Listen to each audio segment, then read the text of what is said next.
Hello dear student, I am Mahesh Kutwar, Assistant Professor, Department of Agronomy. So today we discuss our course AGRO 111, that is Fundamentals of Agronomy. In that course, various different important topics to related our agriculture and the basic topics in this is the one of the important fundamental course of agriculture. In that today we discuss most important topic, that is crop rotation, its definition, principles, advantages of crop rotation. So what is mean by the rotation? Firstly we discuss the rotation is the process of growing different crops in a succession on a piece of land in a specific period to maximum production and profit with the least investment without impairing soil fertility. So these many basic the maximization of the production, then maximum production, profit, and least investment without impairing soil fertility. So maintain the soil fertility by the adapting number of different rotation of the crops. In that, for example, here we discuss rice, cotton, and cowpea in that rotation with the same feed. So it will be some one of the leguminous crops, one cereal crops, and one of the fiber or oilseed crops. So these they will be rotated with the number of different species crops. They also beneficial to not only the production but also the improve the soil fertility test. So main aim of the rotation, so it will be maximization product as well as the improve soil fertility test. After that, what are the different principles we have to consider then when the crop rotations should be taken in our field? So basic principle, that is the first one, is the crop should suit existing soil climate and economic factors. Then second one is sufficient crater should be provided to legumes to maintain nitrogen supply of soil. Then third, cropping sequence should be based on proper land utilization. Fourth one, selection of crops should be demand based. Then fifth, on erosion profit profile, the top profile or top layer of soil, and alternative cropping for erosion permitting and erosion restricting crops should be adopted.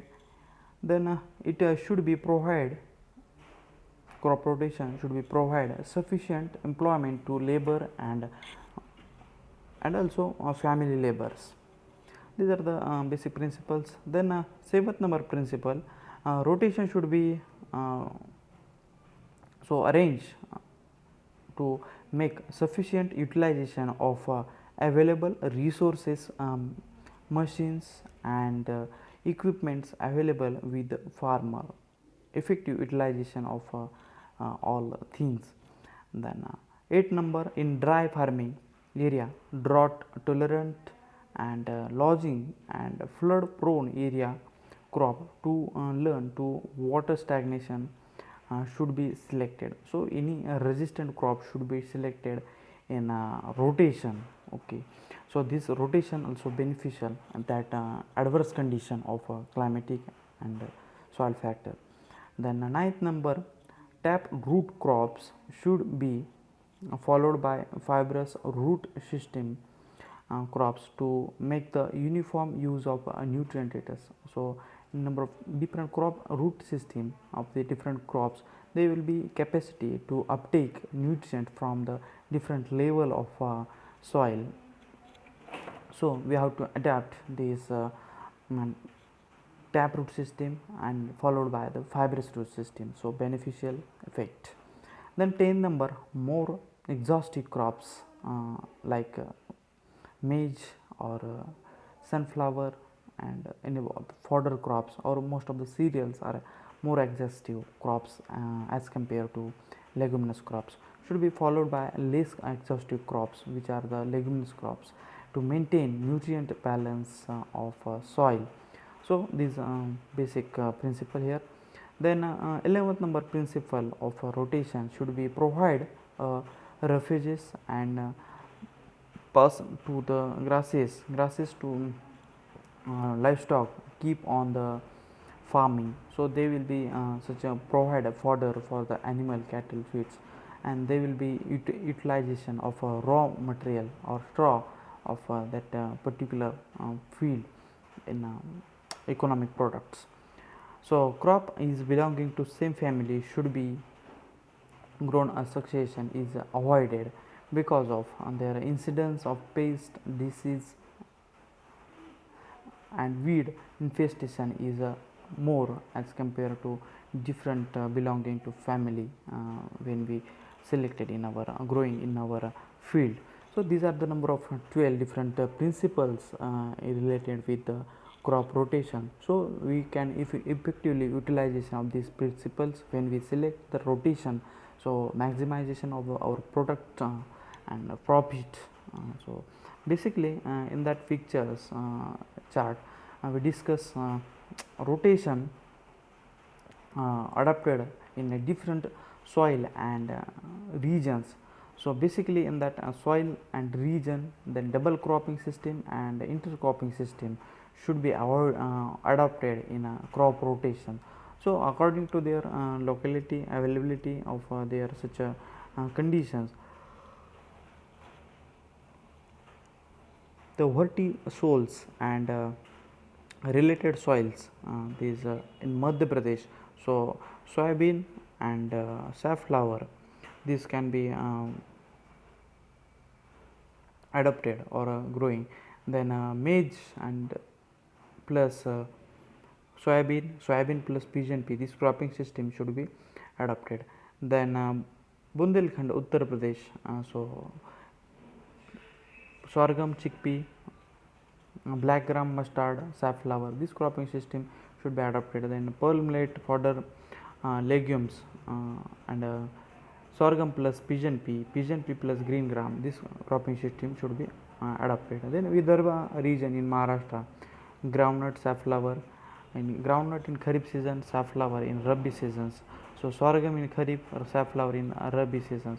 So different belonging to different family and different in sequence. So they will be most adaptable and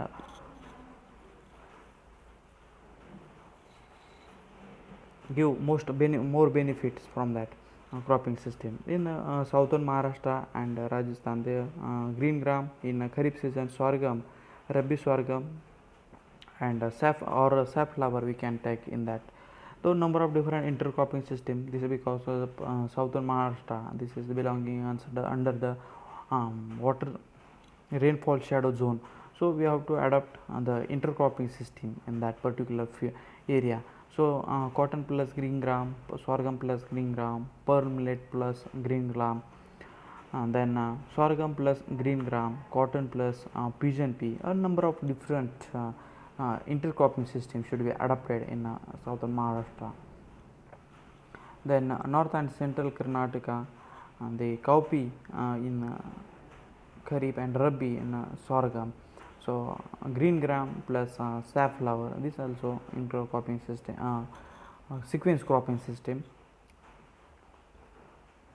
Then groundnut plus pigeon pea, and then sunflower plus pigeon pea, then also groundnut plus pigeon pea. These number of different intercropping system should be adopted in Karnataka, then Gujarat and Tamil Nadu also. So alphisols and related soil zone, southern Karnataka. So cowpea plus finger millet, soybean plus or soybean finger millet. So cowpea in Kharif, finger millet in Rabi seasons. So this also then rotated with that particular field. Telangana not such a double cropping system, but intercropping systems like groundnut, pigeon pea, groundnut, pearl millet also adopted. Then arid zone, soil zone. This is northwestern Gujarat and some of part of Rajasthan. So cluster bean plus green gram, then pearl millet plus black gram, then perlite plus cluster bean. So this pigeon pea plus diagram, this number of different intercropping system should be adapted in that. Then we discuss about the rotational intensity. So what is mean by the rotational intensity? It is the rotation of different number of the crops grown in a rotation to the duration of rotation.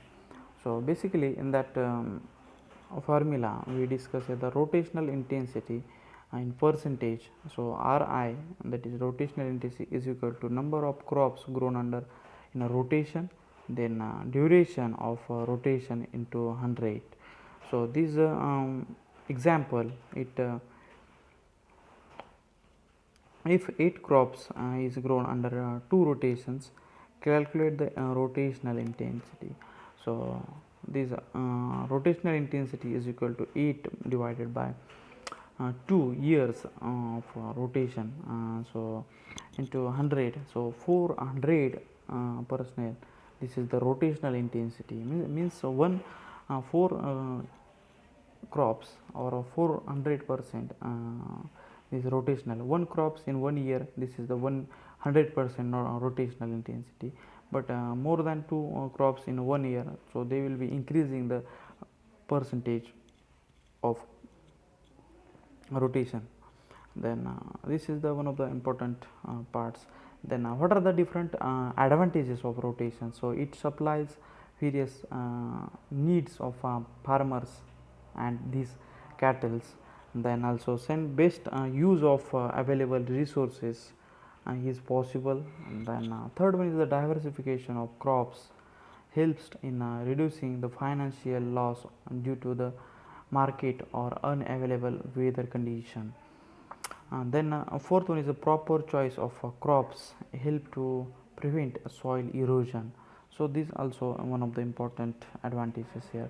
The proper choice of crops, these erosion restricting crops should be selected when the soil is least having erosion. So then fifth one is the there is use there you want to distribution of labor through throughout the cropping season. Purna all or all months of a year. So in the cropping season should be equal distribution or uniform distribution of the labor requirement is maintained. So they will be also one of the important part of the rotations or most advantages. So most of the family laborers in working in a farm session, so they will be family labor required the employment to whole year. So this rotation, number of different rotations with different crops, they will be such a different farm operation should be carried out one by one another after. Then sixth one is there is a regular flow of income without the throughout the year. So regularly income flow. So after the 3 months or 4 months leguminous or cereal crops harvesting, but in case the fruit crops and other crops, they required sugarcane crops like, so they required more than 1 year period for the its yield obtained. And so these basically the farmers are suffering from economical troubles sometimes. So these different crops in short durational crops, they will be such a supply of economics or money to throughout the year to farmer to such its expenses. So these are all about our crop rotation and its parts. So I hope this video you are for valuable to us to a better understanding the concept of what is the rotation. So if you like this video, you can like and if any doubts or if any comments, you can comment on comment box. Then you will want to share your with your friends this video, you can share the link. And you want to update my upcoming videos for this topics or this course. So you can subscribe my channel. And lastly, thanks for watching. Thank you.